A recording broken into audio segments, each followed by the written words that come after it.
Hello guys, welcome back to my channel. আজকে আমরা খাস্তা বানাতে যাচ্ছি। খাস্তা বানাতে 50 গ্রাম বাদাম, 10 গ্রাম মৌরি, 250 গ্রাম ময়দা, 100 গ্রাম সুজি, দুটোকে একসঙ্গে মিক্স করব। মিক্স হয়ে গেলে আমাদেরকে সাদা তেল দিয়ে দিতে হবে। সাদা তেল দেওয়ার পরে 50 গ্রাম চিনি, সাথে লবণ, সোডা স্বাদ অনুসারে দিয়ে দেবেন, আপনাদের স্বাদ অনুসারে। তো আমাদের এটাকে ভালো মতো ময়ম দিতে হবে। কিছুক্ষণ ময়ম দেওয়ার পর দেখতে পাচ্ছি সুন্দর ময়ম দেওয়া হয়েছে। তো এটাকে এখন আমরা ঢেকে রাখবো। জল দিয়ে ভালো মতো মিক্সড করে আমরা এটাকে মাখাতে থাকবো ভালো মতো। আমাদের মাখা হয়ে গেলে ঠেকুয়ার শেপ একে একে দিতে থাকবো। দেখতে পাচ্ছ ঠেকুয়ার শেপ দেওয়া হয়ে গেছে।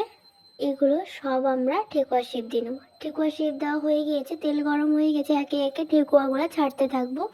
ঠেকুয়াগুলো আমরা লাল লাল করে ভেজে নেব। লাল লাল ভেজে নিয়ে উঠিয়ে নেব। উঠিয়ে নিয়ে সবগুলো এভাবে ভেজে নিয়ে কমপ্লিট আর কি কমপ্লিট হয়ে গিয়েছে। দেখতে পাচ্ছ ঠেকুয়া মানে আমাদের খাস্তা সুসন্ধ্যার TV complete. So tata bye bye. আমার চ্যানেলটাকে সাবস্ক্রাইব করে দিও, বেল আইকনে প্রেস করে দিও নতুন নতুন ভিডিও পাওয়ার জন্য।